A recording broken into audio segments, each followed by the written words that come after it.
you're not on as rigid a schedule as you were at the hospital, but you must do as the nurse tells you. Well, I hope this time you got a nurse who knows how to mix a good martini. You behave yourself, young lady, and just relax. Meantime, I'll see you tomorrow. I'll be looking for you. I'll see the doctor out.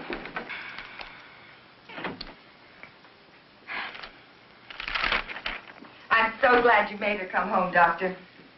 Marcia, you're going to have to take very good care of her. The condition's very serious, more serious than the last time. She will be all right. Good morning, Tom. Marcia, how's Valerie? Resting? I'll bet she's glad to be home again, eh? May I go up?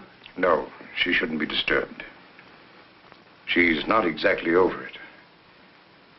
I was about to tell Marcia, Jim, she hasn't very much longer to live. No. What are you saying? Matter of months, perhaps a year. But it can't be. It can't. Heart trouble. But she's so young. Why, only last week. She was, well, gay, shopping, planning a party. Her party days are over. She'll have to give up her social life with her high-living friends. Not keep late hours. She should get away from here and rest. Does she know? Well, I believe she should be told. Jim, I usually leave decisions like this up to the family. But Valerie hasn't a relative in the world. What do you think, Marcia? I'm only her secretary companion. True. But ever since her husband's death, you've been like a sister to her. I don't think she should be told. The very thought of... What happens to all the enterprises? It's not that I'm unfeeling, but I'm chairman of the board. She hasn't even made a will. Do you realize what this will mean downtown? Confusion, even a panic. Oh, business isn't important now. Marcia's right, Jim. We can't tell her. And Mr. Bancroft left everything so orderly. Valerie's entitled to every bit of happiness that she can have right now, in whatever time she has left. Well, I understand, but why can't I see any of my friends, have any fun? Am I in prison, or do I have a contagious disease or something? Well, if you do, it's very becoming. Uh-oh, here we go again. Hello? No, Alec, you can't come. No, no parties. No, not even for a moment. Goodbye. Marcia, how can you be so mean to the boy? Hello? No, she can't come to the phone right now. Let's get to the point. When and where are you going away for a rest? Well, as long as we're going, we might as well go immediately. That decides the when. Now, all we've got to do is decide the where. No, but I'll tell her. Oh, thank you. Yes, I promise. Goodbye. It's a gift from Bill. Oh. Who was it, Marcia? Harry Robbins. Harry Robbins? I thought he went to California. Well, he did, but he came back. He couldn't stand the sunshine. California. Sunshine. Well, how about California? Oh, that's fine. I never did see enough of California. Just breezed through on my honeymoon. Very good. And you know, I have a friend in Los Angeles, a Dr. Peter Kirk. He was a student of mine. You'll find him... Yeah, a doctor. Well, yes, I'll let him know that you're coming. So he can keep an eye on me? Exactly. Oh. And by the way, don't let any of your friends know where you're going.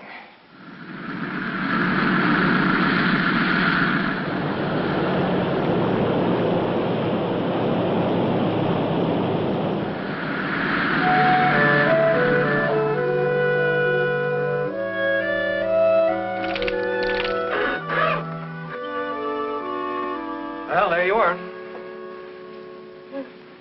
So this is California, huh?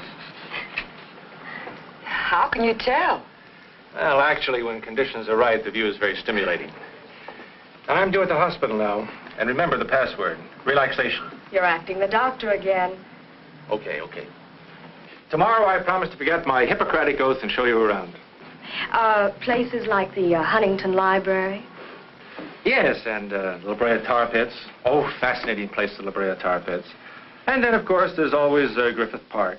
Well, how about Hollywood? Isn't there any nightlife there? No, Mrs. Bancroft. I know. I'm supposed to be convalescing.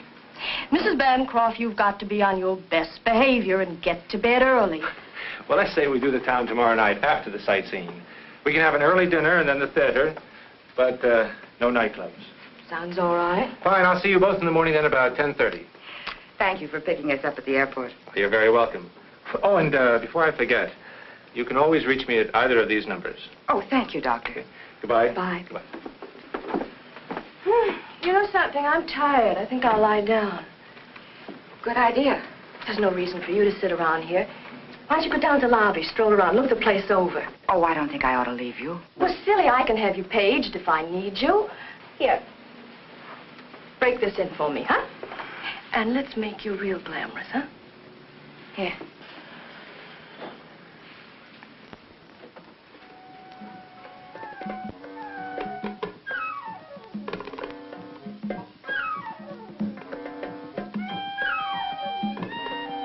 This way, ma'am.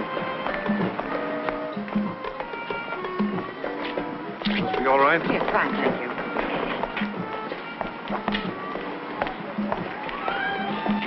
A dry martini, please. Yes, ma'am. And would you tell me where the telephone is? Right back in the lobby.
Dr. Kirk? Marcia Jordan. I didn't get a chance to talk to you alone. You understand, of course, that Mrs. Bancroft isn't to know the extent of her illness. Oh, good. Well, I'm not as efficient as all that, Doctor. Why, yes, I'm looking forward to it. Grand. Goodbye.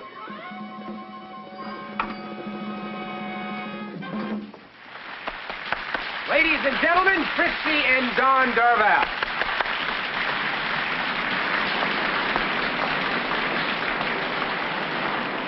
I believe this is your area. Oh, where did I lose it? I don't know Right why. here. My story- I was staring at Sorry, you. but anyhow, I'm going to tell you. I can't think when a man stares proves so fortunate. So he hurried down to the railroad. In that case, I'll claim a reward. You join me for a drink? Here's mine. May I join you? Waiter, Yes, sir. I'll have the same, please. Easy on the vermouth. Yes, sir. Where are you from? New York. I'm a Chicagoan by birth, but I've spent a lot of time in Central America. My mother's American blood camouflages my Spanish ancestors. I guess that makes me... Half an all-American. I guess that's about right. Have you been here long? I divide my time between here and the Midwest. Business. Oh. Oh, I neglected to introduce myself. My name is Ricardo de Villa. They call me Rick. Well, how do you do? My name is Marcia. Oh, thank you. Well, here's to diamond rings and beautiful New Yorkers.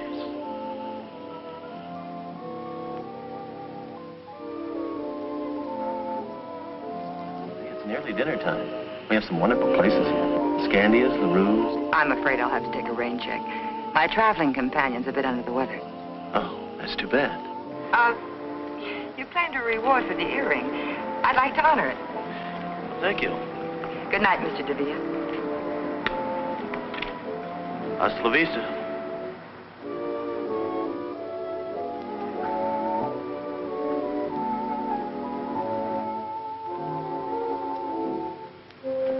Hi, Rick. Shooting for the stars, aren't you? What do you mean? Don't you know? She's the wealthy Mrs. Bancroft of New York. Really? Well, if I shoot, I may as well aim high. Obviously, she has charms other than her wealth. Nonsense. I met her quite by accident. And you shouldn't be here now. It's okay. Don's in the dressing room.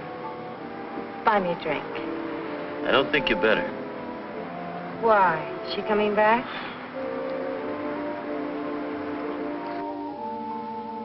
Fritzy, he's looking for you. Tonight? He won't let me out of his sight.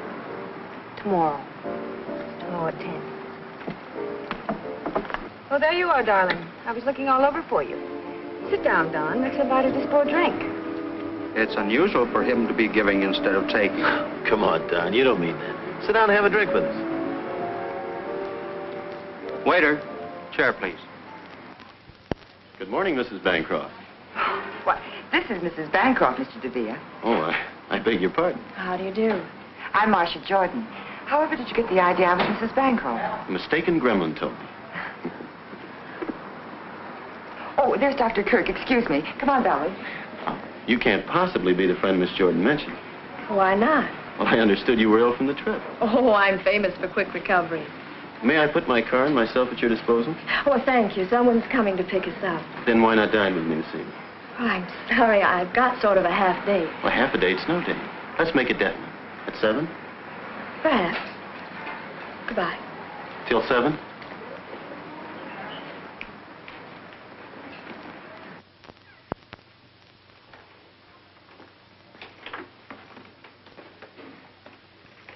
Where are you going at this hour? I have some shopping to do. I'll be back around noon.